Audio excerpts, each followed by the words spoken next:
from 7 to 8, talking Citadel football with the head coach himself. And we got plenty to get to tonight as we recap the first game against Coastal Carolina last Thursday. We get ready for the upcoming game Saturday against Charleston Southern at Johnson-Haygood Stadium, and anything else that comes up in between as well. But, Coach, let's go back to that game last Thursday against Coastal Carolina. First and foremost, first game of the year, did it feel good just to get out there and for the guys to play different colored uniforms for the first time?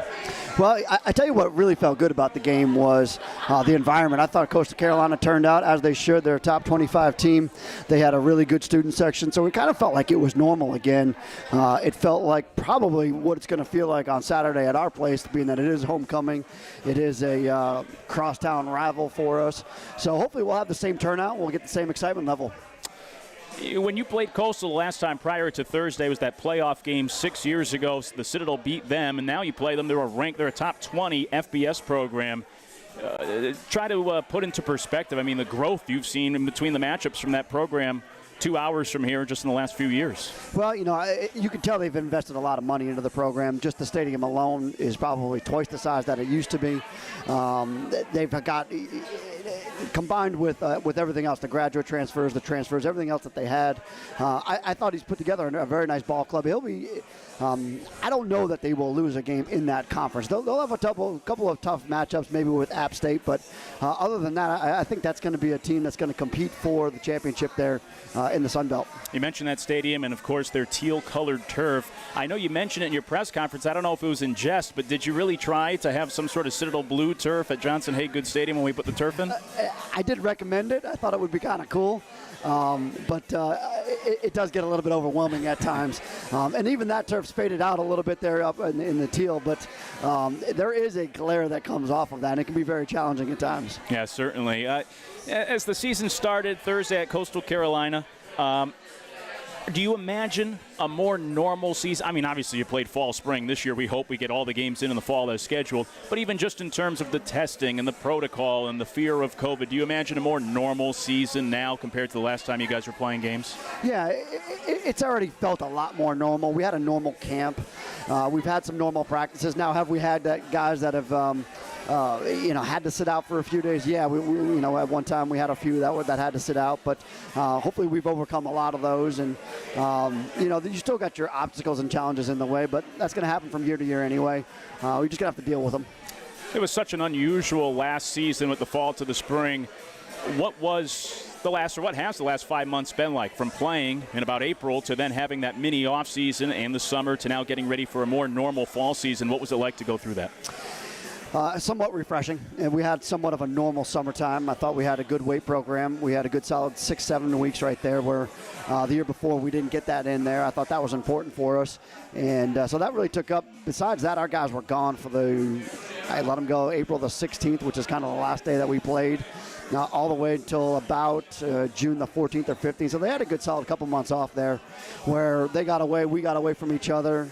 As a football staff, I think we did a lot of recruiting. We also did a lot of preparation for this upcoming season, being that it was a quick turnaround. So it felt like the summer went quickly for us. We weren't able to take as much vacation time as we traditionally would, just because our prep time was so little, that we wanted to get back going. And we wanted to be back with our players, lifting and training with those guys to make sure that everything was going well there. So it felt normal. It was a little bit quick, but it's certainly good to get out there. And once again, just having a normal camp is helpful. Yeah, so you said it felt normal. I know you're not someone who will make excuses. That whole thing, obviously not something I'm sure you ever would choose to go through again with spring football. But looking back, was it much of a hindrance as we get ready for this year? Or, as you said, it was, became kind of normal after you got past spring football? Well, yeah, it became normal after you got past spring football. I do think that spring season's going to help us, and it will help us here down the line. But it was not easy going through it. It was not easy going through it with the challenges of not having a camp at that spring end of things, and then not having all of your players that you normally would have in a season. Last thing I'll ask you about that whole spring season, because we didn't do some sort of exit interview at the end of the spring, but obviously so unique. When you actually kicked off and played the games, during those games, I know you're locked in, but did you have the sense like, yeah, this does feel different, whether it's from the fans or lack thereof, or playing on a Saturday in March? Did you have a sense as the games were unfolding, like, yeah, this is a little bit quirky and different than what we're used to? Well, you can normally block out a lot of those things. You can block out the fans, and you're so focused and concentrated on the games. The hard part was the prep time leading up to it. That's the part that didn't feel right, as I alluded to before, the lack of a fall camp. So you had no basis of an offense or a defense that you put in fall camp, right? Because you have meetings, walkthroughs, practices all in one day, and you're devoting 7 or 8 hours in one day in camp to just football, whereas those guys are going to work, they're going to practice, they're doing everything else. But football for those 4 or 5 weeks leading up to our first game there. So they had no basis or background to draw from, like, oh yeah, this is what we did in camp. And that's typically what we do in August. I don't know how you do it, and playing football without a traditional camp is challenging. So moving past the spring, getting now to this season, we already touched on the opener against Coastal. What was that experience like in terms of a night game on a Thursday, so you have the weekend off, in this case a holiday weekend at that, and going up there, playing the game, and coming back afterwards? What was the whole travel experience, the logistics like for that one? Well, the travel was a little bit odd for us because we stayed in our home hotel, and I thought it made more sense that way because we had everything that we really needed. We had our dining facilities, we had our meeting rooms, we had our practice facilities, where we didn't feel like we had to go up there and sit around for over 24 hours, which is never what I want to do. We did that once, and I just felt like we just got stale. And on that part of things, the day moved quickly. Thursday moved quickly. The problem was leading up to Thursday. So Wednesday was a Friday, and you had to work backwards from there. We usually have a Monday as a day off. Well, our kids take engineering classes and some labs and everything, so Monday had to be a practice day for us. Well, you can't go a full 20 periods there. You had to nub it back to about 15, 16 periods there. So leading into the game was a little bit awkward, and you don't really get back on track. We had Friday was a Sunday after the game. We came in like it was a Sunday practice. Saturday was an off day, and then Sunday was a get-ahead day for Charleston Southern. So we won't probably get back to a normal schedule until next week at some point. You mentioned the weekend outside of getting ready for Charleston Southern. Were you able to sit down, watch some football? How did you spend, because you're so used to, once the season begins, you're so used to playing on Saturdays. What was it like to have a Saturday or a weekend off for you? Well, it was actually kind of nice.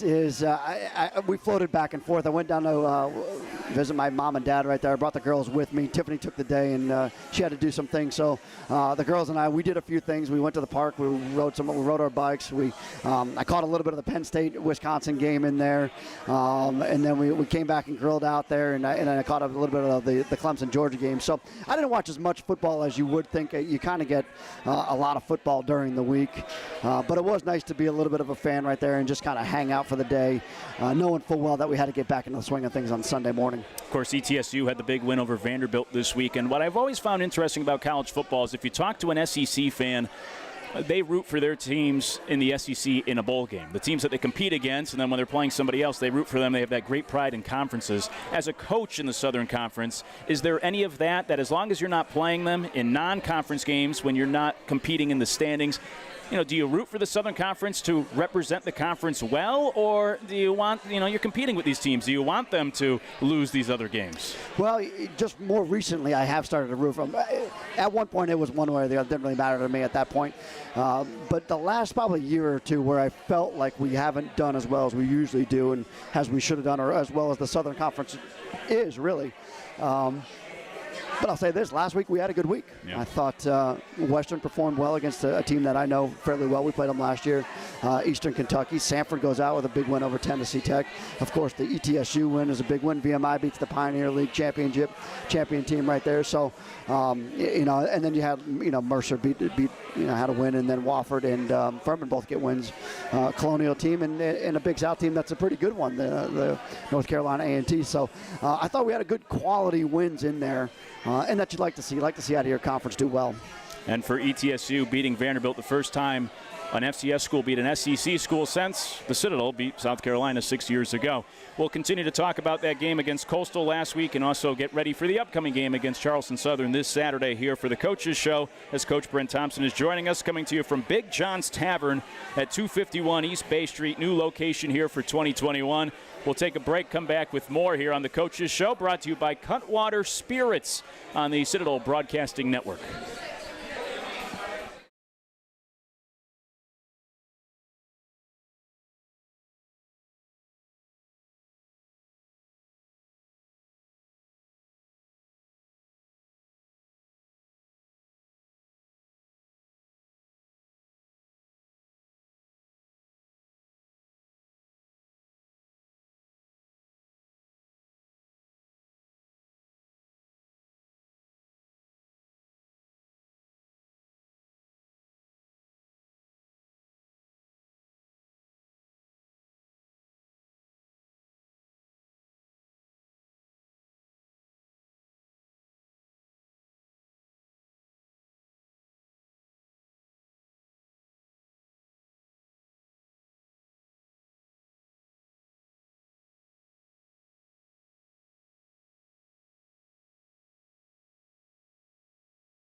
Tavern at 251 East Bay Street. The Coaches Show brought to you by Cutwater Spirits at our new location here throughout 2021 every Wednesday from 7 to 8 at Big John's Tavern, which just reopened last week. They did a soft opening for the Citadel Coastal Carolina game and then opened for everybody the following day last Friday, so we're happy to be here moving forward. This is one of the oldest bars in downtown, originally opened in 1955. And then because of a fire, had to close down in 2015 until, well, last week. So Happy to be here. Coach, I know at our previous location, it was usually the buffalo wings you went to. Yeah. Did you look at the menu yet? You find something that may be your new thing here in 2021? They do have wings, by the way, but I'm going to stay away from the wings. I'm going to try the smash burger. I had the chicken sandwich. My wife was down here just a couple days ago. The chicken sandwich is phenomenal, by the way. If you like it, if you like spicy, you're going to like that. All right. So I'm going to try the burger. I'm going to do a little bit of a mix and match this year. If we catch a hot streak, maybe I'll just stick with one thing, but so far I want to try to test everything. I'm sure I've asked you about superstitions in the past, but is there, for food specifically, do you have any superstition you have to eat the same thing night before or game day? No, I don't. We do as a football program. We eat the same thing 2 or 3 meals straight leading up. If anybody knows Andy Clausen out there, we've got broccoli, chicken, pancakes. Maybe we'll have a pasta every now and again over there, but broccoli, chicken, pancakes. Even if you have a morning game, a noon kick or something like that, and you're eating at 8 or 9 o'clock, you're going to get about the same thing no matter what. It's what we're used to. And when I asked Andy about it, the pregame meal, he said, really what you want is you want something that's that your body's used to. You don't want to shock the system with something that it's not used to. So it's fairly bland, fairly plain. There is some theory and science behind it. I don't know if I believe it or not, but it is what it is. What about after the game? You beat Georgia Tech. You get a big win. Do you go ice cream? Is there something you do to celebrate? Maybe even just in your own personal life at the end of the night? Do you have some sort of sweet treat you like to cap off a good day? Well, usually my dad and I will hang out and have at least one bourbon, maybe 2, sitting around maybe watching the Pac-12 game or something like that. But that'll be about it because I know I got to get up and go to work the next day. Coach Thompson with us, of course, here in the Coaches Show all year long at our new location every Wednesday, 7 to 8 here at Big John's Tavern. All right, let's go back to that game against Coastal Carolina on Thursday. Jalen Adams had to come out of the game. Just looking at it from the press box, it looks like cramps. Is Adams good to go here moving forward? No, he is good to go. You know, I said to him on Sunday, I said, look, you got to take better care of yourself. 16 carries and 100 yards that's a light work day for some of our quarterbacks. And I thought he would have better idea of it coming out of the spring. But you got to remember the spring was cool, right? So he didn't really face any cramping issues. So look, I said, you got to take better care of yourself, man. 16 carries is nothing. That's Dom Allen. He had 30 carries a game. Yeah, and meanwhile, right behind him, the B-back Nathan Storch carrying the load for you Thursday against Coastal Carolina. You know, a lot of talk has been about the many players that have come back, the depth, but then you start the season and you're a little short, at least for that first game, at the B-back position. So I want to ask you about a couple of different things with that position. But first and foremost, I know you anticipate having some guys back here this week, right? Yeah, we do. And unfortunately, we were loaded. I mean, we had 5 or 6 at one point that we thought we could play with, at least 4 or 5 of those guys. And then quickly, you know, unfortunately, Alex took a bad injury, and Alex was probably going to be the starter at the time that the season was rolling around. And then Logan was his backup, and Logan had a really good fall camp coming back to us. And unfortunately, he gets an injury. But I do think he will be back, and he'll be back fairly soon here, probably hopefully for the VMI game, possibly somewhere just soon after that. And then you had we had Braden Walker in there, and then Amike Nwanze. Neither one of them were available for last week's game, but both of them will be available for this week's game. So you know, Storch, he's been the workload for us, and he'll always have a place in this offense, as I tell him, because he's a guy that's going to get you a yard. He's going to get you a yard, 2 yards, 3 yards. But yeah, he does need a little bit of help in there. We do need a change up in there. And Storch, of course, a great story. I mean, came to you as a walk-on, right? Wasn't even playing as a running back or a fullback or anybody on the offensive side, and here he is as your starting B-back, in this case against Coastal Carolina. You know, we're glad we have him. He's a tough player. Everything that you want, old school, kind of a grinded out kind of a guy. Wears a neck roll, you know, like it's something that, you know, a guy growing up playing fullback position, I may have worn a neck roll or oversized pads or a 1 bar down my nose at one time. You know, I can get on board with those kind of guys. Walker, you anticipate coming back. We haven't really seen him in the game yet at the B-back position. If he's out there Saturday, you know, what type of runner, what type of player can we expect? Well, you know, Braden ripped off a 70-yarder in our scrimmage, and that's really the first time that I felt like he's gotten over the hump a little bit. He's done it. He's had a really good fall camp. Unfortunately, he missed a few practices in there. And when you miss a few practices, it just gets tough. You get behind in there. So we're getting him caught back up. We got him back on Thursday of last week. So he practiced Saturday Saturday with us, Sunday's with us. So I think he's getting his conditioning back up, ready to go. I do think he gives you a little bit of a change of gears in there. Amike gives you experience and a little bit of a change of gear in there. So hopefully we'll be able to get some of those guys cranked up this week. You mentioned Alex, and unfortunately the injury for Alex Ramsey. We've been waiting 2 years to see him out there in a Citadel uniform. Do you imagine, is there still another opportunity moving forward potentially for him with the program? That's the plan right now. Is Alex is a tremendous competitor. He is and he's a tremendous talent. Unfortunately, he took a tough injury during camp. It was like a gut punch to me and him, but he's handled it very well. He's going to get it repaired. He's going to get everything done. And I think as long as he works his rehab and comes back and, takes care of his academics, and may give an opportunity to earn his master's degree where maybe before he didn't. So things happen for a reason, and I hope so, because as the more I've gotten to know him, I really do enjoy having him around. Defensively, Chris Beverly should be back this week against Charleston Southern. How important is it to have him in the back end of the defense? Well, there's a lot of things. Number one thing is just communication back there.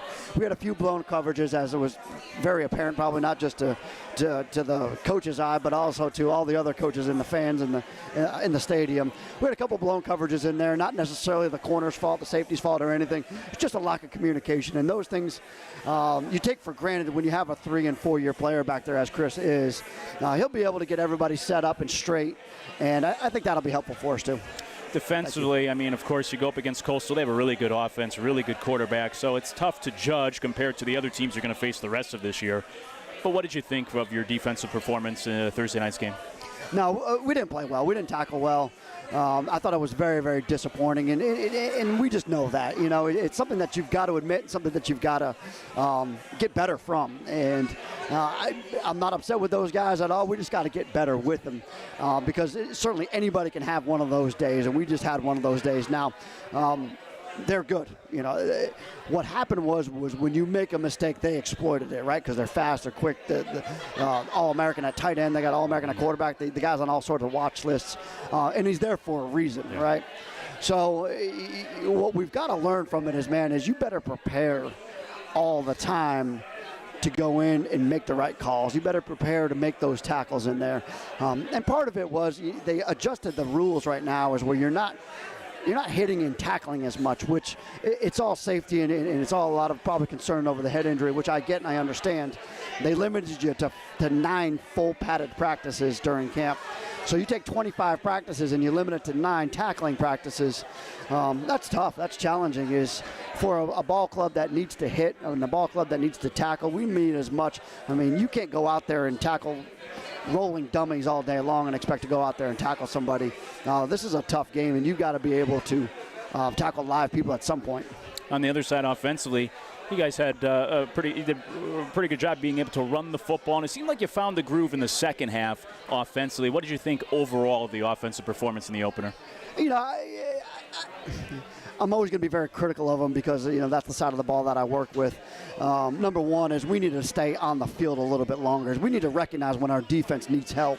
So in the first half, we needed to get more first downs. Now, did we flip some field position? Yeah, well, we got a couple first downs, and Matt can flip the field on them. That's all well and good, but we need to chew some more clock there. We need to be better on first down. And I said that going into the game. Chad Staggs, the defense coordinator, does a great job of just, win first down, and you got them off track there. Well, when we want first down, we got the first down because we're going to take 3 or 4 downs to get it. When we didn't, we got to punt the thing away. And now we stuck ourselves in a hole on a bad special teams decision.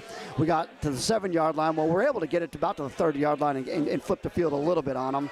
And then you just get behind early, and we're not going to be an offense that gets behind and gets back into the game, nor do I want to be. I want to be a pounded-out, grounded-out kind of team where we can win those close games there. So offensively, second half, field position helped us out. We got a couple penalties there.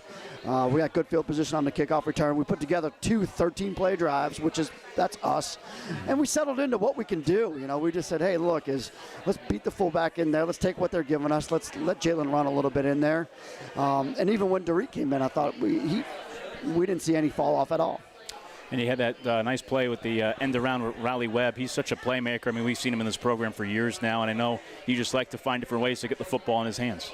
And you have to do more of that. Riley's a good player.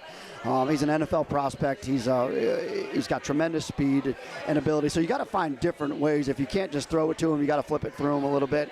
But he can do a lot of different things, and he can threaten the field in about as many different ways as one guy can. Any young players stand out Thursday? Obviously, the score not what you want. It was not necessarily a competitive game for 4 quarters, but any of the young guys relatively new to the program stand out to you? You know, we didn't play that many offensively. We didn't play that many younger guys. You know, we had a couple of guys that go in there as far as some of our offensive linemen got some really good experience in there. Cam Maui, who was a sophomore for us, but you saw him a lot in the spring. I thought he did a really, really good job. But you'll see him a lot more as our third tackle, and sometimes they're mixing in there as the starting tackle on the offensive side. On the defensive side, we're an experienced bunch over there. You should see a lot of those guys quite a bit over there. So on the defensive side, you know, you'll probably end up seeing like a guy like Dylan Schneider a little bit more than some of the rest of the guys on the defensive side. But other than that, you're going to have most of the same guys that we had. You can ask. You can always ask questions on Twitter using the hashtag AskCoachBT. And on Twitter, somebody did ask about big plays. Coastal Carolina had a lot of big plays in that game, but offensively, the Bulldogs were lacking in the big plays. I imagine I already know the answer, but allow me to ask you, how important do you think big plays are to the offense this year? Well, number one is that that's a fast defense out there. We're going to struggle to get big plays against those guys unless we could seam the fullback a little bit, which we were able to do it a little bit more. We were able to catch them not playing the fullback as tight as they thought they were playing it. Pass game wise is that's where you need it. Anytime in this offense, that's where you need them, and Raleigh can do that for you. And we've worked a lot on the pass game, more than probably I'm more comfortable with or more than I'm used to. But I thought it was important for us to do that. When you have 2 really good wide receivers, McCarthy's no slouch, and McCarthy's not quite as fast as Raleigh, but he's big, he's a threat, he's a physical guy out there. So yeah, the big plays have got to come in those areas. And then the follow-up. Are big plays like that more important in today's football than maybe years past, or have you not seen a change in that area? Football's football. We could still win 3 and 4 yards at a time. Now, are other teams going to do that? No. Are other teams going to be more impatient? Yeah. So there's a theory, there's a philosophy to what we do. It's been fairly successful here, not with just Coach Houston and myself, but with Coach Taff. We've had our successes here. We think that we can do it. I mean, this is the same offense that beat South Carolina, beat Georgia Tech. So I don't buy into the theory. I don't buy into, but those guys do have their theory. I mean, you got the guy up there, Presbyterian. Yeah. Goes for it, onside kicks it. Scores 84 points against an NAIA school over there. So it'll be interesting. Since you brought that up, I do have to ask, because I am very intrigued by that coaching style. Any plans to get Presbyterian on the schedule moving forward? No, but I wouldn't be opposed to it. I'm not fearful of it at all. Certainly not my cup of tea up there, but I'd like to see it in real life at some point, yeah. I guess. Yeah, you and me both. We'll get ready for the Charleston Southern game coming up here this Saturday with Coach as we continue on here on the Coaches Show with the head coach of the Bulldogs, Coach Brent Thompson, from our new location in 2021, Big John's Tavern at 251 East Bay Street. We'll be here every Wednesday from 7 to 8. The Coaches Show brought to you by Cutwater Spirits. More coming up next when we return here on the Citadel Sports Network.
Coach Brent Thompson, as we continue to break down Citadel football. Get ready for the upcoming game Saturday against Charleston Southern here on the Coaches Show from our new location in 2021, Big John's Tavern at 251 East Bay Street. And the Coaches Show brought to you by Cutwater Spirits each and every week here in 2021. Coach, is it tougher to try to corral some of the other team's offenses or your own daughters? Well, I said, don't knock out Luke's cords right here. So she outsmarted me. She went right around me right here. So, yeah, both of them are here. This is Emma right here. This is Harper right here. But glad that they can turn out tonight. Absolutely. It's a new program. So, yes. We're excited to have them. And it is tough to corral these two, no doubt. I'm sure they keep you busy when you're away from the football field. Saturday, speaking of football field, you're getting back to the home field Saturday against Charleston Southern. How important, how nice will it be to not only be back at Johnson Haygood, but as we talked earlier, this isn't the spring season. It should be a little bit more closer to normal. Should hopefully be a full stadium on Saturday. How much appreciated will that be? Oh, it'll be nice. The other thing that you forget about, too, is just the scoreboard. Is the whole atmosphere is going to be really different there. Having the cadets back, having the full stadium back, being it's a crosstown rival, so hopefully the other side will be, the east side stands will be full over there. And then you turn out for the new sound system and the TV board up there. It's going to be great. I want to ask you about that video board. I haven't seen it yet. I'll see it when we show up on Saturday for the game. But, how important is it to have some of those upgrades, the turf originally, now the video board, to help improve Johnson Haygood? There's a lot. And I wasn't a huge proponent of turf, and I'm not really a huge proponent of turf, although we practice on it and we do now play on it. But the number one thing here is everything floods so much that it does make it a lot more functional, a lot more easy for us. So this year, for the first time ever, and I've said this a couple times in my press conference, is that we took our camp down there. And they were still doing a little bit of work on the scoreboard, but it was cool. It felt like a legitimate Division I practice out there. I told the kids, we're going to lock the gates here. We're not going to let anybody, we're going to shut this thing down, and we're going to focus on just being the best football team that we can be, no matter what it is out there. And it took a little bit of adjustment, took a lot to get used to. But it's a big spread out there, and you can get a lot done when you're out there.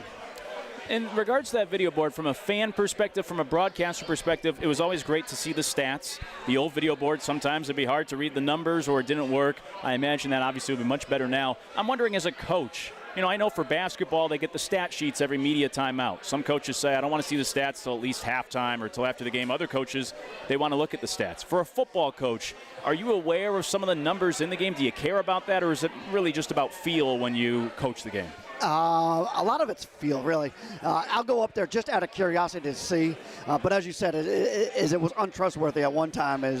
Now, the 0 for the passing was not untrustworthy. Usually that was about normal. But when you're looking at the run game up there, you're kind of like, we need to do more of this. We need to figure this thing out. I very rarely looked at the opponent's stats. I always kind of looked at where we were. I don't ever look at halftime stats. Halftime stats, they're a little bit deceiving at times. Plus, I don't have the time. We're trying to make adjustments right there. Any little time out of the day or out of that moment kind of distracts me. Taking on Charleston Southern on Saturday. They played only 4 games last year. This is their first game of 2021. Still a pretty new coach, is entering his 3rd season. Do you know what to expect from this Charleston Southern team Saturday? You do and you don't. The spring season was hard to evaluate anybody on there. It was hard to just kind of see what was going on. I didn't know who they had opt out, or I didn't know anything about that. What I do know is when I look at the depth chart right now is they have a lot of kids that we played against in 2019. So there are 7 graduate kids on that program, and a lot of the numbers are the same from when we played them in 2019. So you can kind of gauge that from where they were in 2019. Last season, schematically, as I've kind of alluded to, we were all fairly simple. Offenses were, in general, just at an all-time low in the spring. So you really can't base a lot of that on that either.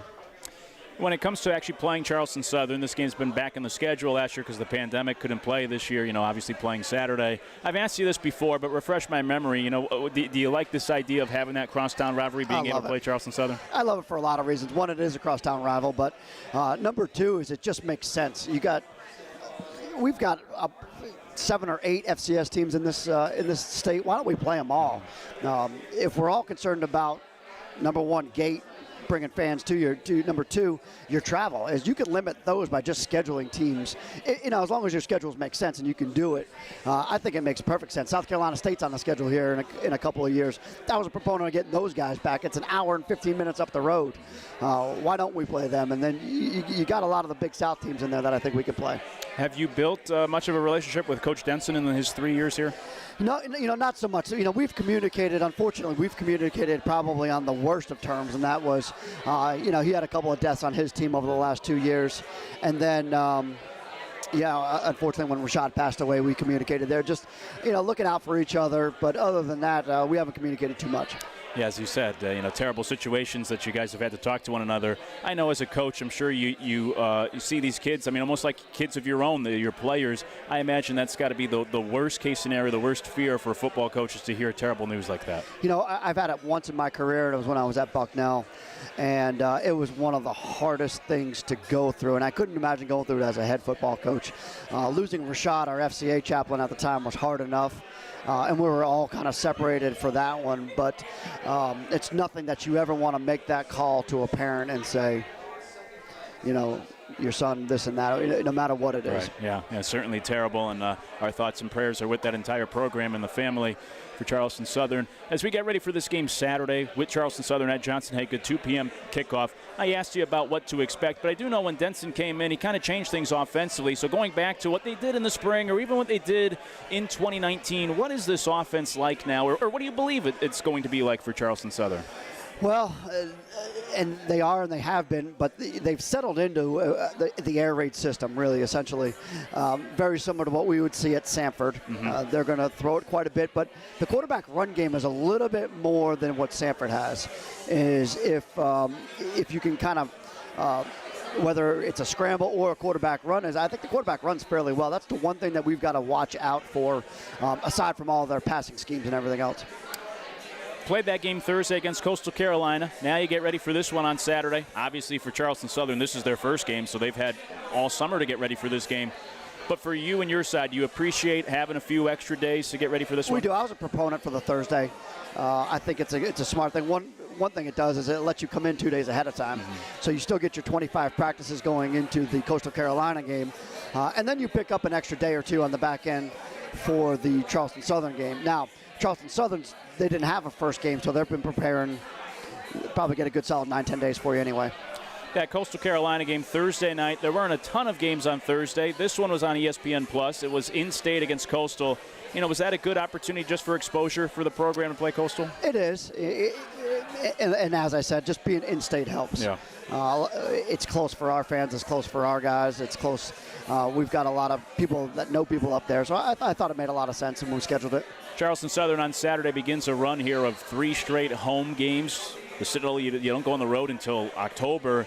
Do you like the way that schedule lines up here where you're home for a little while? Well, we have 6 at home, which is nice. We haven't had 6 at home probably maybe one other time since I've been here, and we've lost 1 or 2 of those games due to hurricane. So as long as we don't get a hurricane or anything, I'm going to love this situation, this setup. The end of it's a little bit tough because we've got a Samford and a Chattanooga away trip that's broken up with a home game, but I'll worry about that when it comes to it. I think the home stand will be nice for us. We'll continue to get ready for the game against Charleston Southern coming up here on the Coaches Show as we head towards our final segment tonight. With you every Wednesday from 7 to 8 right here at Big John's Tavern, located at 251 East Bay Street. New location here in 2021, and it's a Citadel-owned bar. 3 grads from the Citadel own the bar now and reopened it last week, so we're happy to be here all season long with the head coach of the Bulldogs, Coach Thompson. We'll continue to get ready for the game Saturday against Charleston Southern when we return here to the Coaches Show, brought to you by Cutwater Spirits on the Citadel Sports Network. All right.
251 East Bay Street.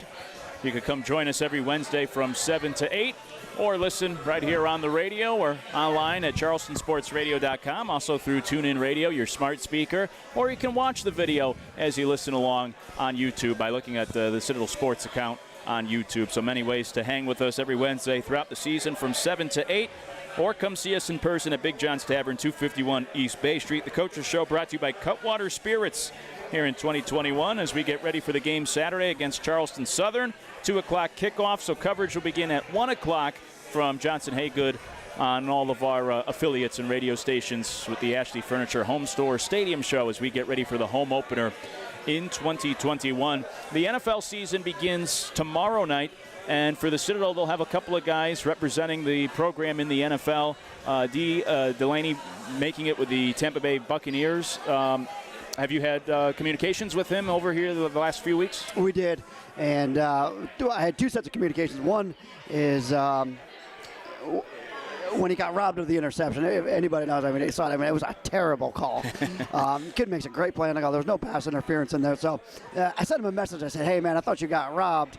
That was a great play on the ball. He sends me a message back. He goes, no worry, Coach, I'll get another one this week. Sure enough, I think he got 2 that week. But it was good to see him. D came back, and he's been great because he always comes around. But D came back, and he worked out. He worked out with Jalen. He worked out with Raleigh all summer long, about 2 or 3 times a week, which was nice. I mean, those guys to go out there and do that on their own and go against an NFL guy, I mean, I thought it was awesome just for him to be up here, coming up from Beaufort to do that for us and for himself. I think it ended up working out well for him.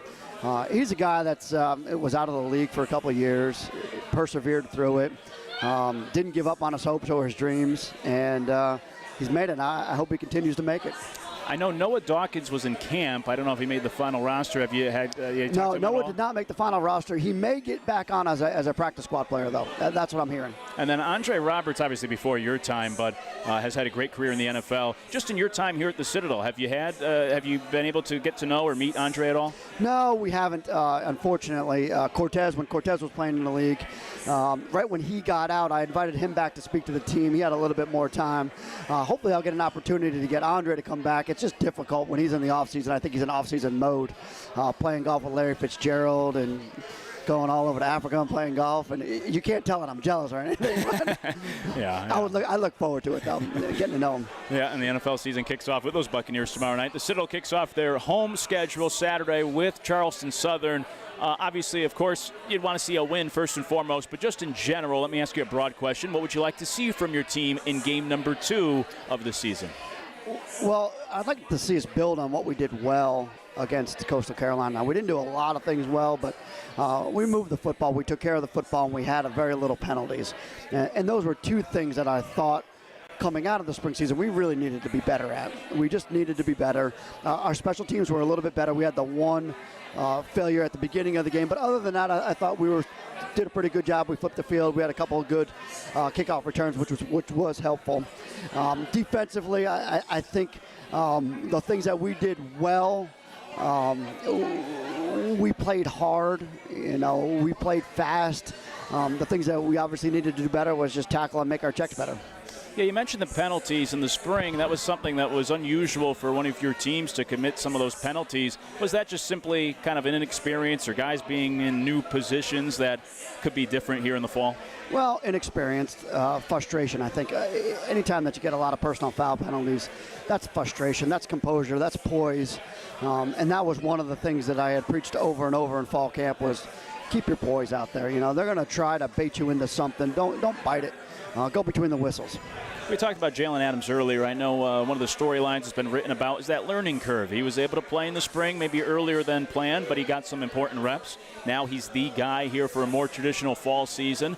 What have you seen from Jalen from when he started a few months ago as a starting quarterback to now where we are at this point? He's got a better command and grasp of the offense. He knows where, he's just reps. He knows where to make the checks, which I thought he managed the game extremely well. Against Coastal Carolina. He got us in and out of some pretty good plays. Does he need to be quicker with it? Yeah, he's got to get it out a little bit sooner. But, other than that, I thought he managed the offense fairly well. just in general for your offense, what do you look for that you see like, oh, yeah, he's got it now when you look at the quarterback position specifically? You know, when I don't have to correct it, when I don't have to correct it in practice, when he sees things that I don't catch, that I don't see, and that's where Dominique was at. You know, Dom Allen would see things, and I'd be like, oh, why'd you do that there? And he would come back and say, well, I saw this guy was here, this guy was here. And I'm like, that's pretty smart. I didn't even think about that. But, that helps us all grow. We can learn from each other that way. So as much as Coach Conte and myself can teach Jalen, is eventually we want him to teach us some things that, that he thought he saw. And that'll help us for the future, too. You mentioned Coach Conte. He's been on by your side here for quite some time. How important is it to have that relationship with your offensive coordinator where you guys have worked together so long now? Well, it's a lot of those guys. It's Coach Boyd, it's Coach Rucker, it's Coach Conte. Those guys have been with me. Some of those guys have been with me for 10 years. It's gotten to the point where I don't have to manage as much of the offense as I thought I did at one time. I can let those guys go, coach, make suggestions, make changes, make all that other stuff where I can focus more on the big picture, which I've come to appreciate. And now that I've got Dom in the mix, Dom's coaching our A-backs with us. He's another guy, he was with me for 4 straight years, and he was with me last spring for 5 years. So he's in the system for 6 years. He kind of knows what I'm looking at, knows what we need to get to. So it's comforting having those guys around. Winding down here for our first coaches show of the year, brought to you by Cutwater Spirits. And before we go, I always ask you, Coach, keys to the game. So as we get ready for Saturday's game against Charleston Southern, a couple of more days to get ready, of course. But what's the message? What are the keys? What are you emphasizing for this game Saturday? Well, I usually say that we've got to stop the run, but what we've got to do is we've got to be able to keep them in front of us, which is what we didn't do last week. If we keep them in front of us, we bend but we don't break. We make them play all 3 or 4 downs right there. We make them kick field goals and punt the football rather than scoring touchdowns. That's what we need to do on defense. That's our overall philosophy. Offensively, we've got to figure out a way to stay on the field longer and build upon those 13-play drives. We need to have 10 to 16-play drives on. We're only going to get 8 to 10 possessions a game. We need to do that 4 or 5 times a game. For our first coaches show of the year here at a new location, Big John's Tavern at 251 East Bay Street, now owned by some Citadel grads. Coach, hope it wasn't too painful tonight, but, great environment here at our new location in 2021. Number one, outstanding environment. Just let me weigh in on the smash burger because I did have a few bites in between. Yeah, what's the scouting report? I'll tell you, smash burger's where it's at, by the way. The chicken sandwich was good. Smash burger way better. I'm telling you, that's where it's at. Good to know. If you're looking for just a big burger joint, it may be a good spot. I'll test some other things. Bordy had the cordon bleu sandwich right there. Was solid with it. So, Luke, you got your pick, man. Okay, I'm looking forward to it. I'll try everything here this year throughout this season here at our new location, Big John's Tavern in downtown at 251 East Bay Street. And the Coaches Show brought to you by Cutwater Spirits. We always appreciate the time every week, Coach, and the honesty and all the answers and the insight. And as always, wish you the best of luck Saturday against Charleston Southern. Thanks, Luke. I appreciate it, man. I always try to shoot you straight, tell you what I know. I don't know everything, but it'll be all right. We always appreciate it. For Coach Brent Thompson, I'm Luke Morrow, reminding you that Saturday the game is kicking off at 2 o'clock at Johnson-Haygood Stadium against Charleston Southern, so coverage will begin at 1 p.m. And if you can't make it out, or if you are coming out, bring the radio with you and listen on the radio or even online. But locally, 102.1 FM, 1450 AM with coverage beginning at 1. Also on all of our affiliates throughout the state. And you can also listen online. Just listen to or just Google thecitycharleston.com to listen online there. 2 o'clock kickoff. Coverage begins at 1 Saturday against Charleston Southern. For the head coach, Brent Thompson of the Citadel Bulldogs, I'm Luke Morrow, wishing you a happy rest of your Wednesday night. We'll talk to you Saturday from Johnson-Haygood Stadium here on the Citadel Sports Network.